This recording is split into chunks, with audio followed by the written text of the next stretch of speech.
Pilipinas na si Alden Richards at si Ai de las Alas matapos ang matagumpay nilang Sampuso concert sa Japan. Si Alden, miss na si Maine at may special pa raw na pasalubong para sa ka-love team. Makichika kay Katatibayan.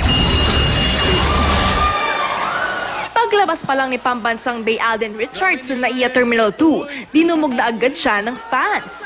Ayon kay Ai, kahit saan pa magpunta si Alden, pinagkakaguluhan daw talaga ang binata, kahit pa sa Japan. Ang daming kapusong Pinoy na nag-enjoy kasama namin. So, thank you so much po until the next kapusong Pinoy sa Japan. Thank you mga kapuso. Isang memorable trip para kay Alden ang makapag-perform at makapagpasaya ng mga kapuso fans sa Japan. Naglibot at namasyal rin daw sina Alden, Ai at Aisel sa ilang lugar sa Tokyo tulad ng Shibuya, Shinjuku, Roppongi at si Alden. Nakapagpa-picture pa sa landmark statue ni Hachiko. Aminado si Alden na miss na raw niya ang Eat Bulaga Dabber Cats, lalo na si Maine Mendoza aka Yaya Dub. Secret muna raw niya ang pasalubong kay Maine. Cute na cute raw si Bay Baste na nakaporma na ng kiss at hug kay Yaya Dub.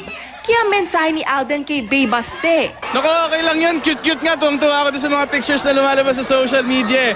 Pero, hoy, ako naman. Katatibayan, updated sa showbiz happenings.